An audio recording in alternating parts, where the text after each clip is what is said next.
título no es muy... es un título genérico, es el pacto con Abimelech y la prueba con Isaac. Entonces vamos a ver dos historias. Pensé que íbamos a ver todo capítulo 22, pero no pude terminarlo.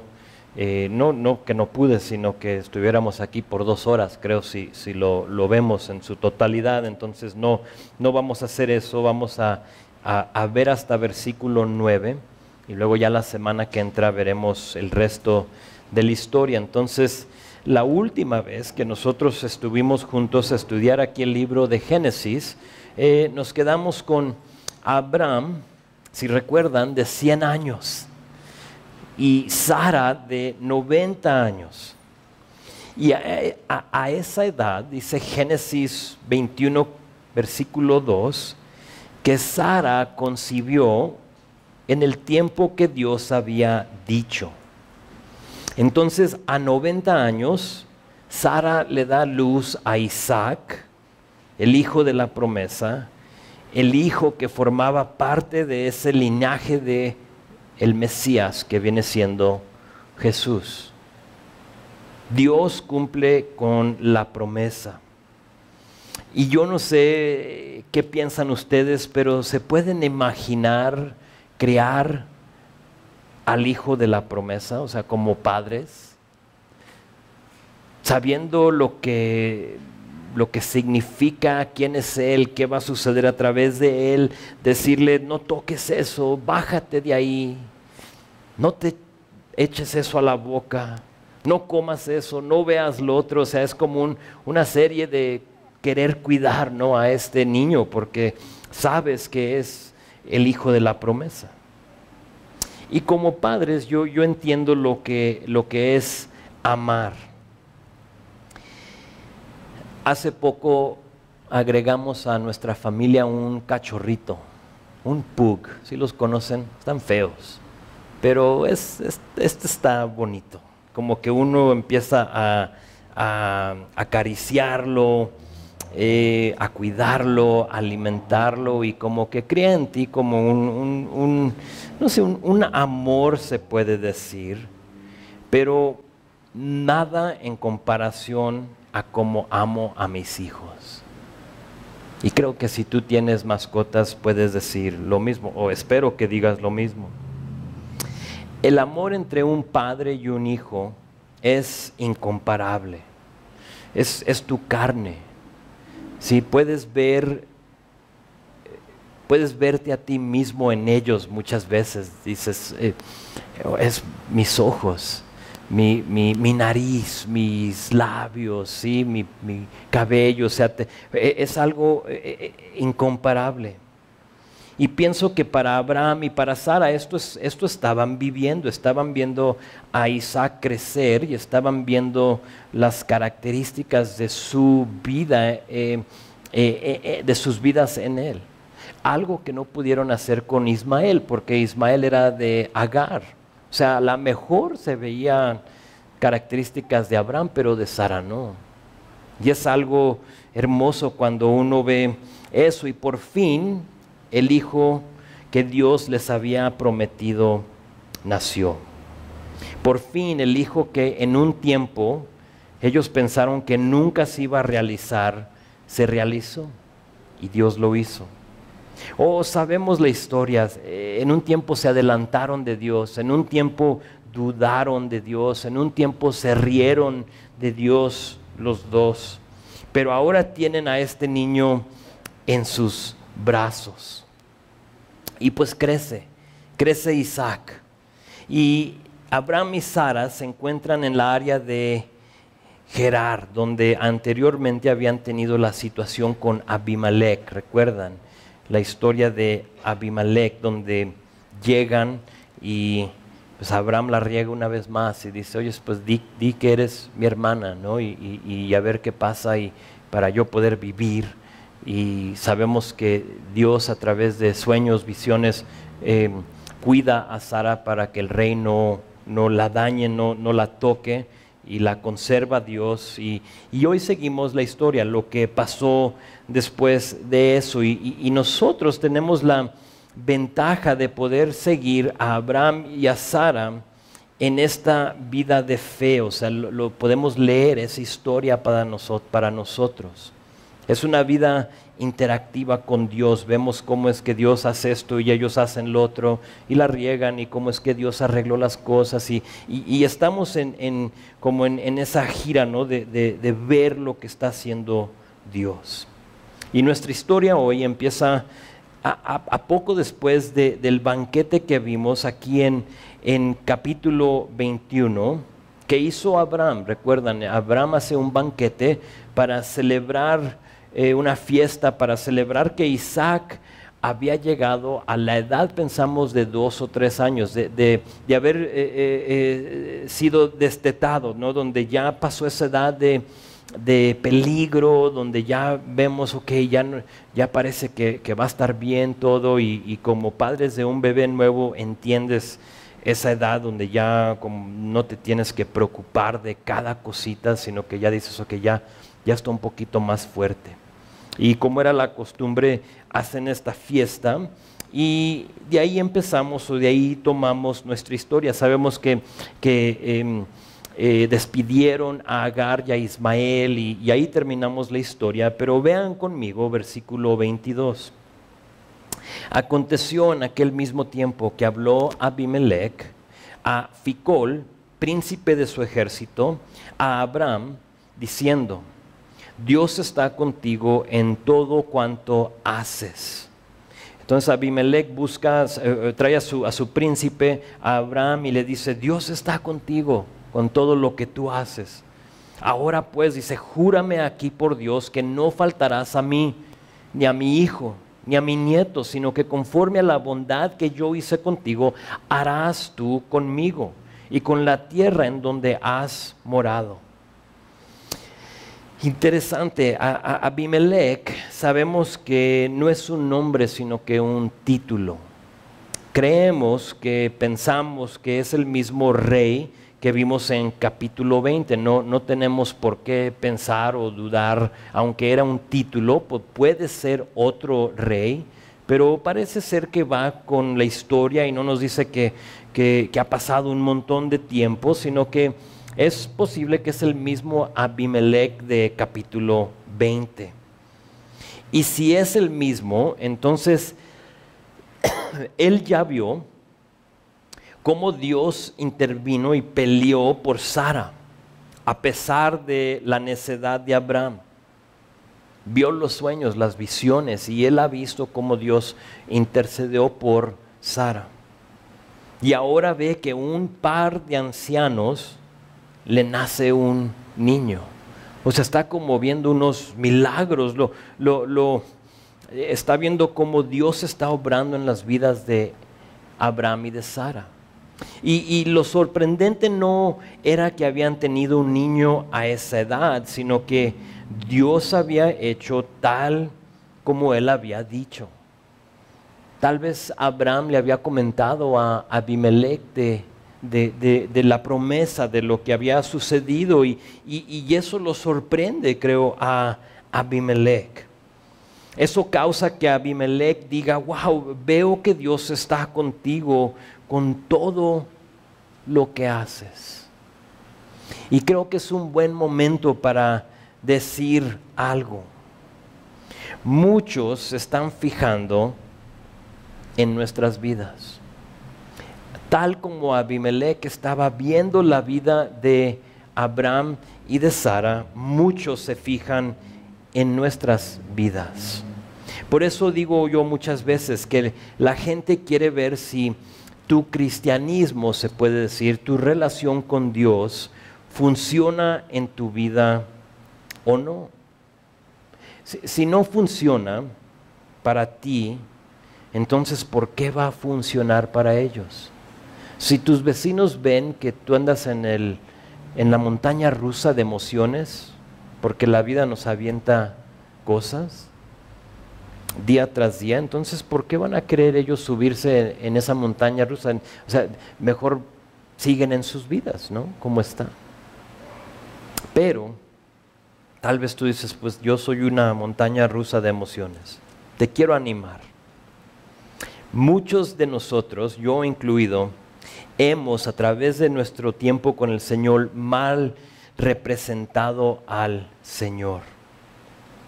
A veces nosotros mismos nos podemos castigar y deprimir por ser malos representantes de Dios, pero aquí en nuestra historia tienen que recordar que Abraham la había regado. Y de todos modos, Abimelech vio que Dios no lo había abandonado ni desamparado. Y creo que es importante que nosotros aprendamos eso. A pesar de nuestras fallas, Dios se muestra fiel y poderoso para que nadie tenga excusa. Para que nadie use tu vida como una excusa para que digan, pues ya ves él, ya ves esa persona que la gente es muy amante a hacerlo, ¿no? En las noticias, no sé aquí, pero en Estados Unidos, si pueden, si pasa algo malo, ya sea una homicida o algo así, buscan a ver si la persona era cristiano o no, y al momento que se dan cuenta que iba a una iglesia o que era cristiano, que era pastor o lo que sea, es como la primera cosa que anuncian. Cristiano hace X cosa, porque están tratando de tachar, de manchar el nombre de Jesús y quieren etiquetar a todos igual. O sea, son todos igual, todos los cristianos son igual. Así es que te animo, si la regaste, haz esto, arrepiéntete, deja que Dios te levante, que Dios te sacuda y manos a la obra otra vez. Es todo lo que nos corresponde a nosotros. Así como vamos a ver ahorita en la vida de Abraham. Deja que la gente vea la misericordia y gracia de Dios en tu vida. Pues Abimelech ve la fidelidad de Dios y en lugar de hacerse un enemigo de Abraham por haber visto lo que Dios ha hecho en su vida, decide como que aliarse con él, ¿no? Le dice, júrame pues por Dios, tú Dios, que no me faltarás a mí. O sea que tú me vas a tratar con respeto, vas a respetar todos mis hijos, mis nietos, lo demás, así como yo traté contigo, así como yo no tomé a tu mujer y todo lo demás, como que tenía la opción, o sea, como yo lo vi, Dios le había dicho muy claramente, eres un hombre muerto, tócala y vas a ver lo que te pasa. Pero él ve lo que está haciendo Dios en su vida y le dice esto, y en verso 24 dice, y respondió Abraham, yo juraré. Le dice, ok, pues está bien, yo lo hago. Lo que tú me digas está bien, yo lo hago. Pero, fíjense en verso 25, Abraham reconvino, o puede decir Abraham se quejó con Abimelech a causa de un pozo de agua que los siervos de Abimelech le habían quitado. Y respondió Abimelech, no sé quién haya hecho esto, ni tampoco tú me lo hiciste saber, ni yo lo he oído hasta hoy. Y tomó Abraham ovejas y vacas y dio a Abimelech, e hicieron ambos pacto. Entonces Abraham, aprovechando el tiempo, la oportunidad, le comenta al rey de un pozo que le habían quitado los siervos de él. Le dice él, pues yo no sabía, tú no me dijiste nada y pues nadie me había dicho nada hasta ahorita. Y le dice a Abraham, ok, está bien, toma aquí pues este ganado, le da un ganado y esto será como seña del pacto. Yo te respeto a ti y tú me respetas a mí. Es lo que está sucediendo aquí. Pero el pozo, ¿el pozo qué? Como que todo le parece bien a Abraham, pero sigue con el pozo en su mente. Vean versículo 28.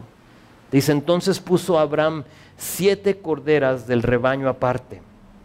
Y dijo Abimelech a Abraham, ¿qué significan estas 7 corderas que has puesto aparte? Y él le respondió, que estas 7 corderas tomaras de mi mano para que me sirvan de testimonio que yo cavé este pozo.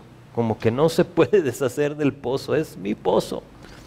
Por esto llamó a aquel lugar Beerseba, porque ahí juraron ambos.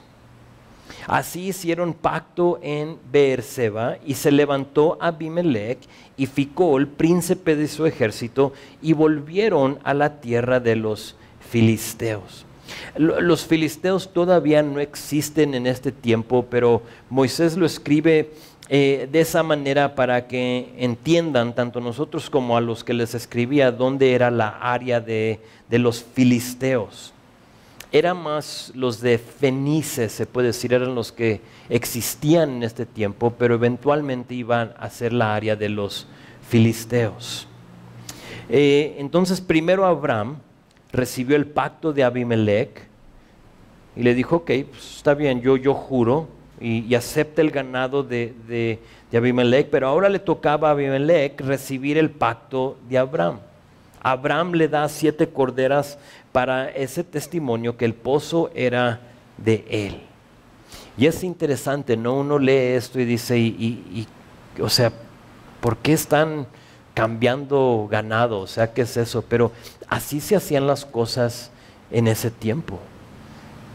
Yo creo hoy en día estamos impuestos a cuando hacemos un trato con alguien, pues es con papel y con tinta, ¿verdad? Vamos a escribir lo que estamos hablando, yo te vendí mi coche, yo te vendí una casa, lo que sea, pero en este tiempo así lo hacían.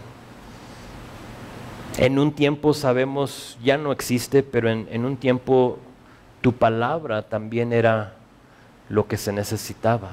Cuando tú le dabas tu palabra a alguien, era como, así se sellaba el pacto. Ahora ya como que nuestras palabras ya no tienen mucho significado, ¿verdad? Yo creo a través de los años de abuso, ¿no? De que alguien te dice algo y no lo cumple, o tú usas tu palabra como para sellar un pacto y luego no lo haces, y eso ya como que ya no existe. Ahora todo es bajo un notario, ¿verdad? ¿Me vas a meter algo? Vamos al notario. Es como la primera cosa que dice alguien. Vamos al notario. En este entonces era el ganado. Te doy estas 7 corderas y esto va a significar que ese pozo es mío y ya nadie me lo puede quitar. Pues acepta Abimelech. Verso 33. Ya teniendo su pozo, dice, y plantó Abraham un árbol tamarisco en Beerseba, e invocó ahí el nombre de Jehová Dios eterno. Y moró Abraham en la tierra de los filisteos muchos días.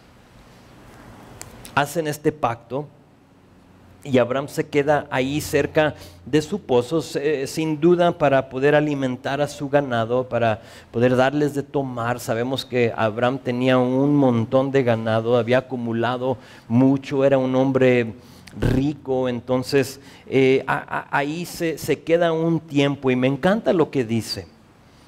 Dice en verso 33 que invocó ahí el nombre de Jehová Dios eterno.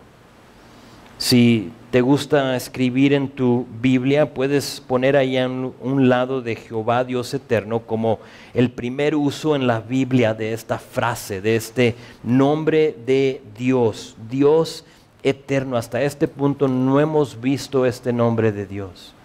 Otra palabra para eterno es perpetuo, es el Dios perpetuo. Y hemos visto el pacto perpetuo, eso sí lo vas a encontrar en los capítulos anteriores. El pacto que hizo Dios con Abraham va a ser perpetuo, o sea, sigue vigente ese pacto. Hemos visto la herencia perpetua que le habla Dios a Abraham de, vas a tener una herencia, ve las estrellas, ve los granos de la arena en el mar. Así va a ser tu herencia, tu descendencia, va a ser perpetua. Y sabemos que aunque quieren deshacer de todos los judíos, siguen en existencia. O sea, ha habido, los babilonios ya no existen, los asirios ya tampoco no existen, pero el judío sigue viviendo, porque fue una herencia perpetua. Pero aquí vemos el único que es eterno, el único perpetuo que es Dios.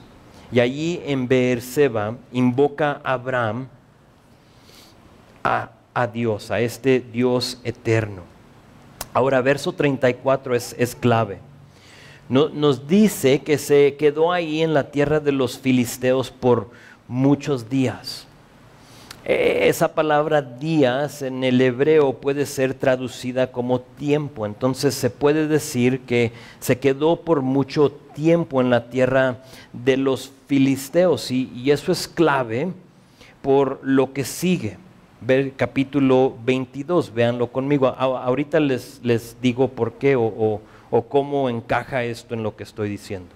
Versículo 1 de capítulo 22 dice: aconteció después de estas cosas que probó Dios a Abraham y le dijo: Abraham, y él respondió: heme aquí. Ahora, del fin de capítulo 21, lo que acabamos de ver, donde se quedó en la tierra de los filisteos por mucho tiempo, muchos días, a capítulo 22, versículo 1, lo que acabo de leer, hay un lapso de tiempo. ¿Sí lo vieron? Aconteció después de estas cosas. Hay un lapso. La cosa es que no sabemos cuánto tiempo ha pasado.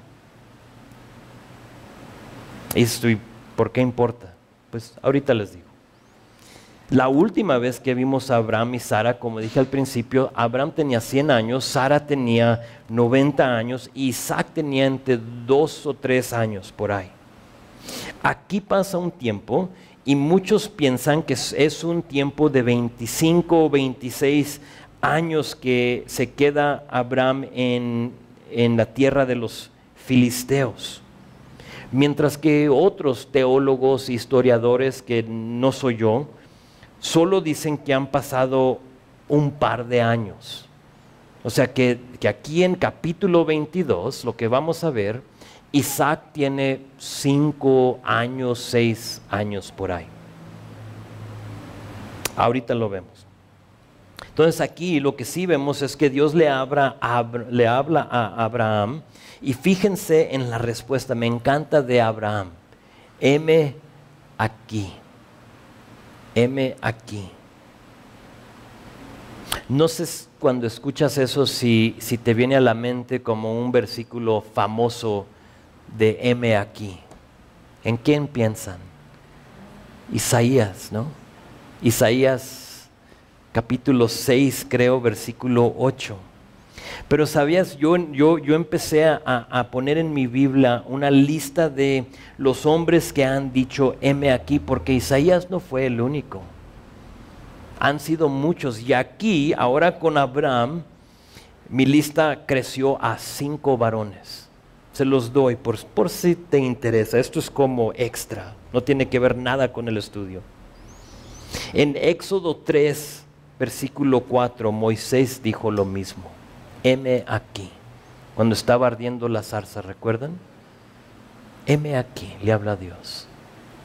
Y luego en Primera de Samuel, igual, capítulo 3, versículo 4, interesantemente, Samuel también dice lo mismo. Heme aquí, le está hablando y heme aquí. Y luego el versículo famoso, Isaías 6:8, Isaías dice lo mismo: heme aquí, mándame a mí. Sabemos, es un versículo famoso. Pero también sabías, este es uno que también era nuevo para mí, en lo que ahorita estoy, aunque ya acabamos de terminar el libro de Hechos como iglesia, en mi tiempo personal devocional estoy leyendo a través de Hechos otra vez. Entonces ahorita voy en Hechos capítulo 11 por allá, pero hace poco leí capítulo 9, y allí en capítulo 9 Ananías dice lo mismo cuando Dios le dice que vaya a hablarle a Saúl. ¿Recuerdan? Ananías, Dios le habla y le dice: Ananías, y él dice: heme aquí. Luego le dice: ve, háblale a Saúl. Y sabemos lo que significaba eso. O sea, ¿qué? ¿Quieres que le vaya a hablar al que anda matando a los cristianos? No creo. Por lo que yo veo en la Biblia, cuando Dios te habla, lo mejor que puedes decir es, heme aquí. Tenemos la historia de Jonás, ¿no? Él hizo todo lo contrario, ¿no? Corrió. Y vimos lo que sucedió en su vida. Pero también he observado que no es lo mejor que tú puedas hacer, pero también he visto que cuando Dios te llama, cuando Dios te habla a hacer algo, es porque está a punto de pedir algo de ti fuera de tu capacidad. Y dices, ya no me gustó, ya mejor no digo heme aquí, mejor como Jonás corro. Y sabes, no tengo el tiempo para examinar cada una de estas historias, les di las citas, ¿verdad? Pero ustedes como tarea, ve y estudia y vas a ver que cada vez y en cada ocasión que Dios les habla y ellos dicen, heme aquí, Dios les da un mandato, les da un reto, es un desafío, algo que en sus propias fuerzas no iban a poder lograr. Estúdialo, chécalo a Moisés, Samuel, Isaías, Abraham aquí y a Ananías. Sin embargo, cada uno obedeció y Dios le bendijo inmensamente y formaron parte del plan de Dios. Entonces tú tienes la opción, yo tengo la opción cuando Dios te habla a hacer algo y dices, es que yo no puedo hacer eso, yo no soy capaz. Dios va a decir, ok, está bien, no, es un caballero, lo he dicho muchas veces, y jamás se te va a forzar. Pero tienes que saber que en ese momento, cuando Dios te dice que hagas algo que está fuera de tu alcance, algo que en tus propias fuerzas no puedes hacer, es porque Él está a punto de hacer algo a través de ti, en su poder, por su espíritu, no por poder ni por fuerza. Y quiere que tú formes parte de eso. Entonces, de tu parte, de mi parte, es decir, lo hacemos. Lo hacemos. Para mí, Irapuato es algo así. En lo que hemos decidido lanzarnos a abrir algo, es una locura, yo no tengo por qué andar en Irapuato. Pero como que veo que Dios está moviendo las cosas de esa manera y veo que Dios quiere hacer algo ahí. Y digo, pues, heme aquí, Señor, mándanos. ¿Va a ser desgastante? Sí. ¿Me va a costar combustible y tiempo y la siesta que me encanta tomar en los domingos después del servicio? Sí. Pero está bien. Ve a ver qué hago. Y este domingo iniciamos y tuvimos, no sé, 25 personas ahí, algo así. Interesante. Y estamos emocionados a ver qué va a hacer Dios. Y es algo que en mis propias fuerzas no lo puedo lograr. Entonces, verso 1, Dios busca a Abraham. Y en verso 2 nos dice lo que le dice, lo que quiere de él. Heme aquí, le dice. Y luego verso 2 le dice, toma ahora tu hijo, tu único hijo, Isaac, a quien amas, y vete a la tierra de Moría.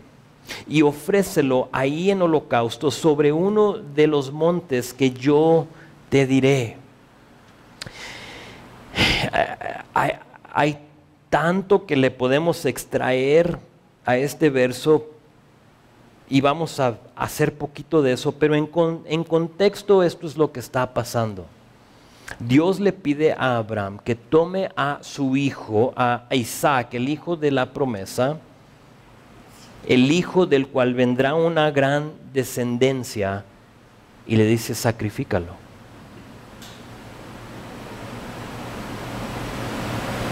Ahora tú como padre, piensa en eso, que si Dios te llamaba a ti a hacerlo. Hay mucha similitud entre Abraham y Isaac, Abraham con su hijo y Dios con su hijo, y no puedo pasar este texto sin hablar de unas cosas. Dios y su Hijo. Este pasaje viene siendo como paralelo entre Abraham, Isaac y Dios y su Hijo. Unas de las cosas, noten cómo le dice, toma a tu hijo que amas. ¿Sí lo vieron? De la misma manera Dios toma a su Hijo, a quien Él ama, y lo tomó. Le dice, vete a la tierra de Moría. Lo manda a una área específica. Ahorita vamos a ver que le dice que a un monte específico en Moría, pero Dani, no sé si tienes el mapa. Moría, estamos en Beerseba, aquí abajo. Gerar era donde está el rey Abimelech. Y no sé si ven ahí la otra flechita donde dice el monte de los olivos, Jerusalén. Esa es, discúlpame, la área de Moría, de Jerusalén. Es el mismo monte. No digo que el mismo lugar, sino que el mismo monte donde Jesús fue crucificado. Moría es una cadena de montes y aquí no se ve muy bien, aunque sí casi se puede ver que es montaña, pero es una cadena de montes, así es que pudo ser otro cerro o también pudo ser el mismo cerro donde Jesús colgó en aquel madero. Pero igual le dice, vete a la tierra de Moría. Lo lleva ahí a donde Jesús iba a eventualmente entregar su vida. Luego le dice, ofrécelo como holocausto. Exactamente lo que hizo Dios con Jesús, ¿a poco no? Lo amó, lo mandó a la tierra de Jerusalén y lo ofreció como un holocausto para nuestras vidas, para cubrir nuestros pecados. El problema aquí es que Abraham está viviendo una pesadilla. O sea, ¿qué? Que sacrifique a mi hijo, o sea, no mi único, pero el de la promesa. Nosotros leemos y tenemos la ventaja de verlo como paralelo entre Abraham, Isaac y Dios y Jesús, pero Abraham no. Abraham solo escucha la voz de Dios, él dice, heme aquí, y de repente le dice, toma a tu hijo, llévatelo a este lugar y ahí ofrécelo como holocausto. O sea, yo como padre de 4 hijos no me puedo imaginar recibir esa orden de Dios. Que Él me diga, toma al güerito y llévatelo al monte. Iba a decir al cubilete, pero como que no encaja bien. Y entrégalo como un holocausto a mí.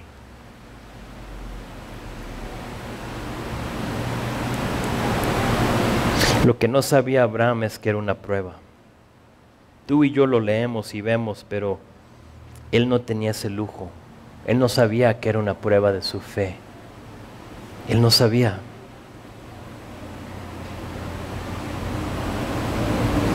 ¿Qué harías tú? ¿Quién de ustedes obedecería? ¿O quién de ustedes diría, no, ya hasta ahí llegó mi caminar con el Señor? Al momento que me pide mi hijo, jamás. Aquí está la cosa. Dios ya le había dicho a Abraham acerca de la vida y de la descendencia de Isaac. Él ya le había dicho, ¿recuerdan cuando lo llevó afuera y le dijo, ve las estrellas, cuéntalas? Así va a ser tu descendencia. Y Abraham tiene eso en su corazón. Entonces Dios viene con esta cosa que le está diciendo que haga. Él lo tiene como que procesar en su mente y decir, ya sé lo que me has dicho, pero ahora sé lo que me estás diciendo esta vez, ¿y qué voy a hacer? Verso 3. Y Abraham se levantó muy de mañana y enalbardó su asno y tomó consigo 2 siervos suyos y a Isaac su hijo, y cortó leña para el holocausto y se levantó y fue al lugar que Dios le dijo. Abraham obedeció.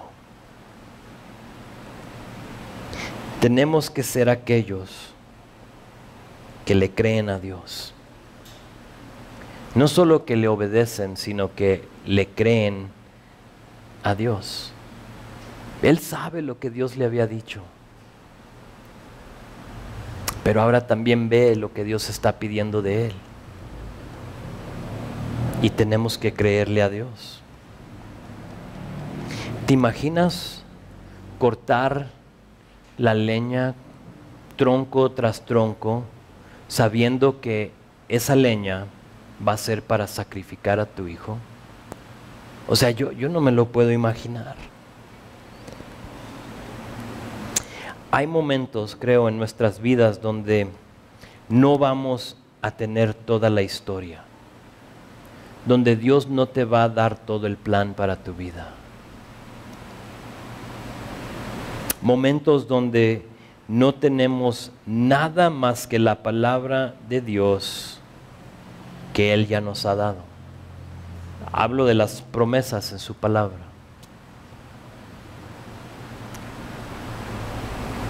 En esos momentos necesitamos decir: Señor, yo no entiendo, pero creo en ti. Creo en lo que ya me has dicho, en lo que dice tu palabra, y en eso me voy a basar. Pero ¿te imaginas la persona que no la conoce? La persona que no tiene las promesas de Dios en su corazón.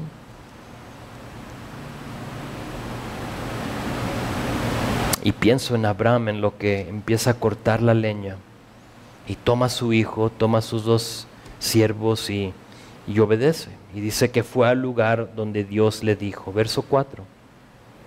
Al tercer día alzó Abraham sus ojos y vio el lugar de lejos. Entonces sabemos que mínimo es un viaje de 3 días atravesando los cerros. No sabemos si agarró por la costa del Mar Muerto o se vino por el otro lado, pero vemos que es un viaje de 3 días, y alzó sus ojos y vio el lugar de lejos.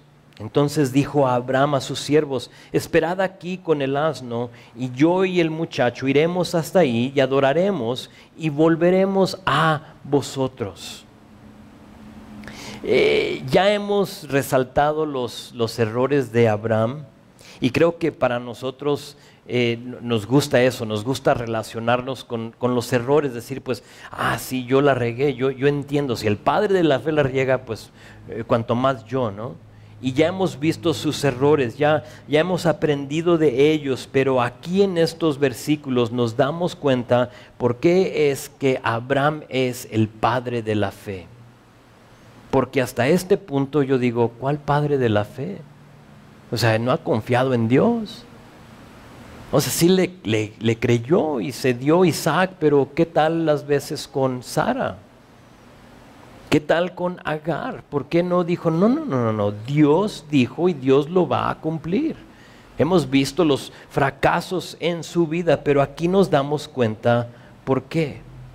Viajan los 3 días hasta llegar a donde captaba ya los montes de Moría.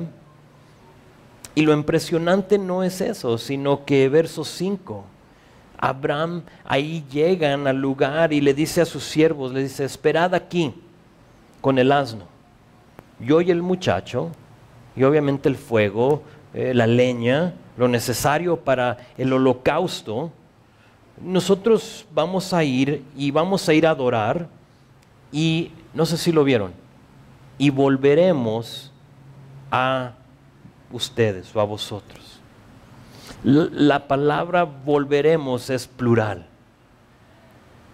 Está escrita en más de una persona. Si son 2 los que van a ir, y él dice, volveremos, vamos a regresar.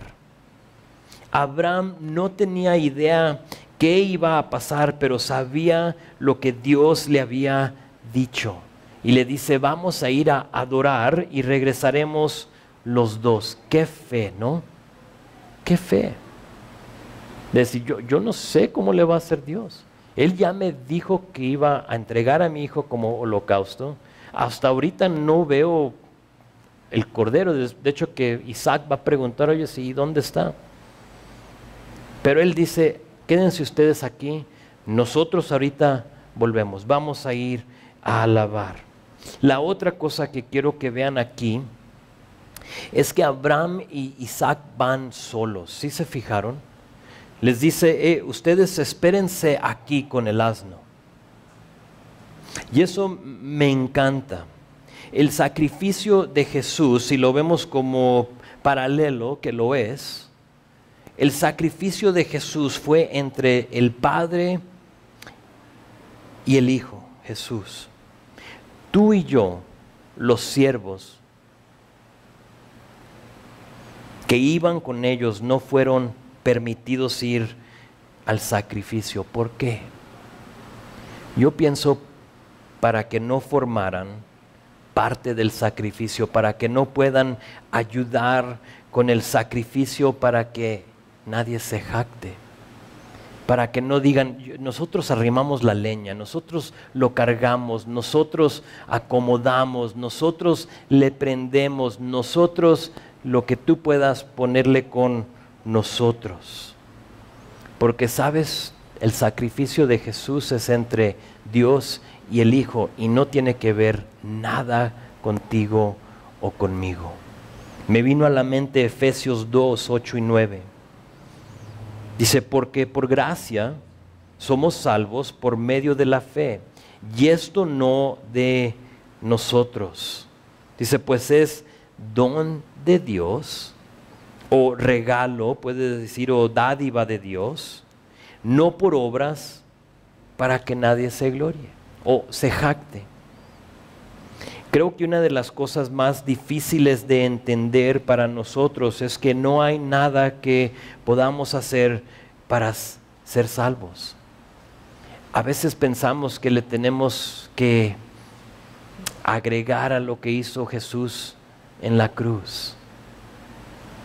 Ayer tuve el privilegio de ir con una hermanita que nos acompaña aquí en veces al hospital porque su mamá está a punto de fallecer.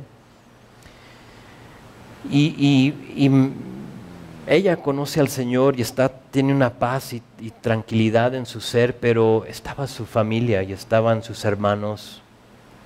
Y nos tocó hablar con uno de sus hermanos que está batallando mucho. Y hablando con él nos empieza Dios nos abrió las puertas para compartirle, para darle ánimo, para mostrarle dónde está su esperanza que este hombre no tiene. Y pudimos, con un denuedo que solo viene de Dios, decirle a este hombre cosas así fuertes acerca de su fe y su confianza y en lo que está confiando. Y nos decía cosas como, sabes, yo he hecho la peregrinación hacia la Virgen no sé cuál 12 veces. 12 veces he ido caminando, nos dice. Y en ese momento Dios nos daba palabra para decirle, pero es que sabes esto, no diciendo que eso no tiene validez o atacándolo, sino que dándole palabra, ¿verdad? Esto es lo importante. No hay nada que tú puedas hacer. Eso es como lo que leímos en Isaías, ¿no? No quiero tus sacrificios, no quiero tus caminatas de quién sabe cuántos kilómetros. Eso de nada te sirve. Solo Jesús y Jesús crucificado. Y no sé qué vaya a pasar con este varón, pero sé que él ayer escuchó el Evangelio, se le dio oportunidad de aceptar al Señor y en ese momento pues no quiso, pero tal vez Dios sembró ahí, lo sé, Dios sembró algo y veremos qué pase en su vida. Pero es súper difícil entender que tú no puedes hacer nada, absolutamente nada. Es gratuito, tú solo puedes recibirlo. Señor, gracias.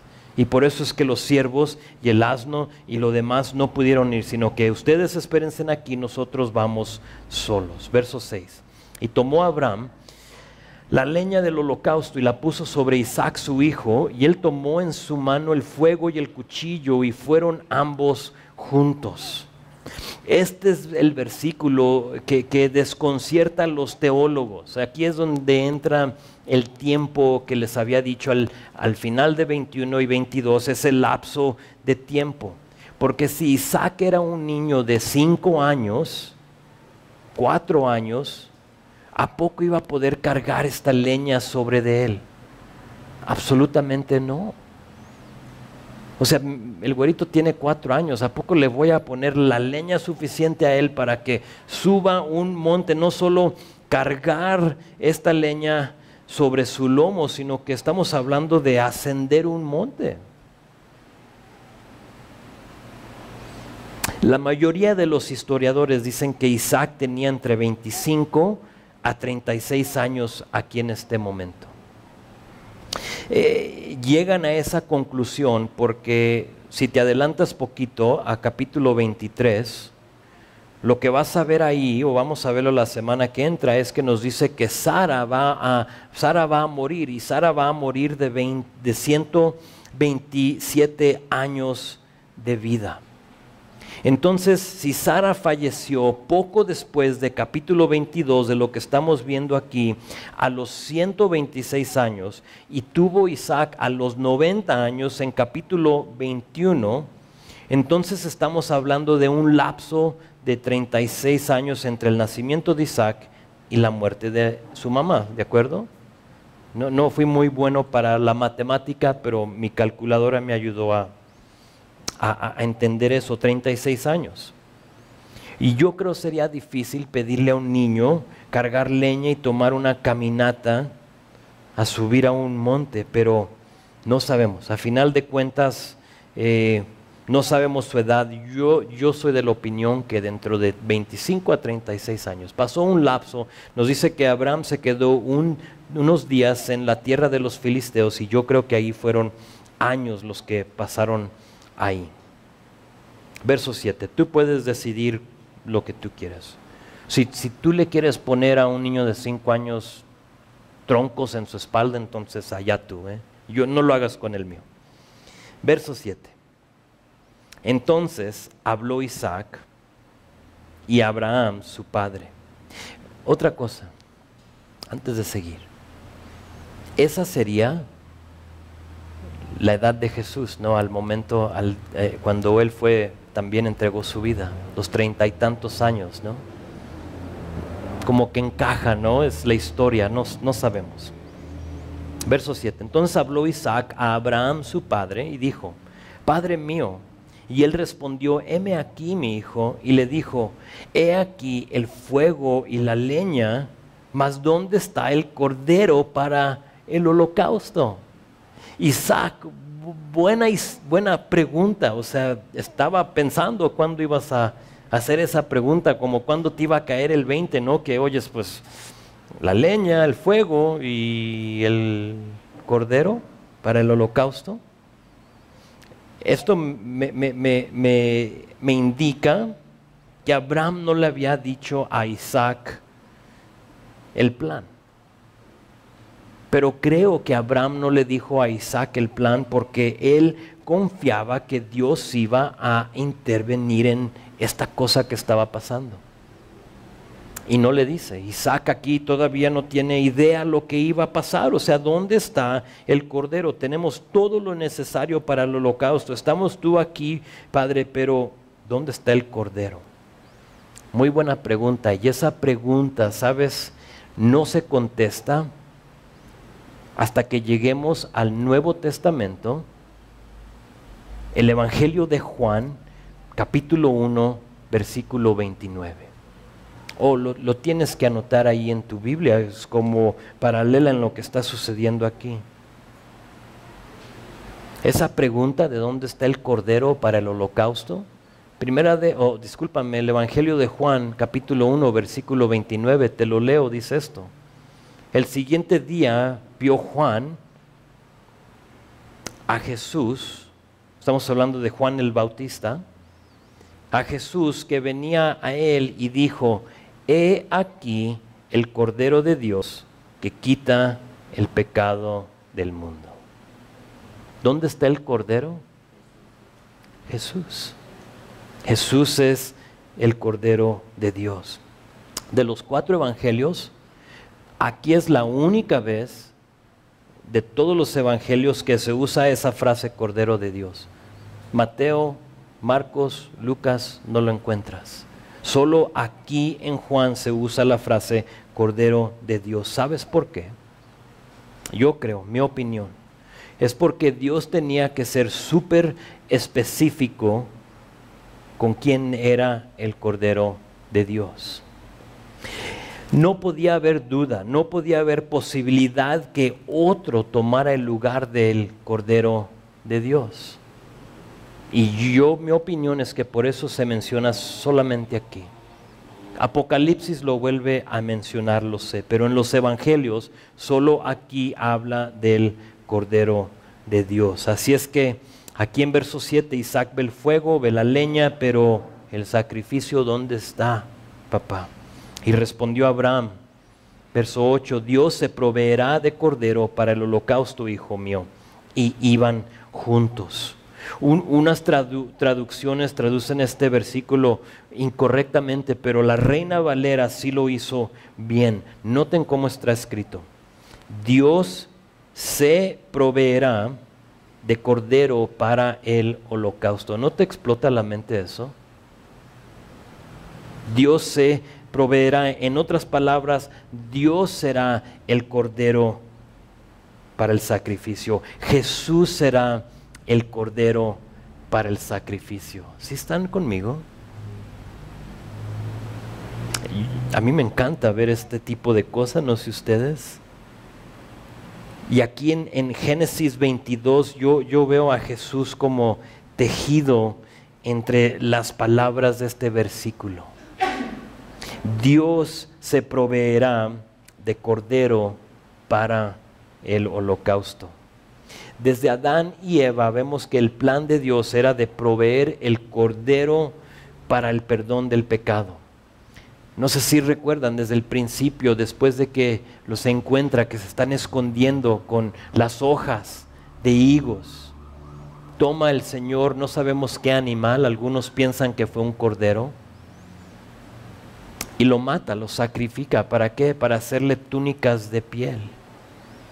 Desde el principio nos ha mostrado Dios que tiene que haber un derramamiento de sangre para el perdón de los pecados. Desde el principio es increíble lo que estamos viendo aquí.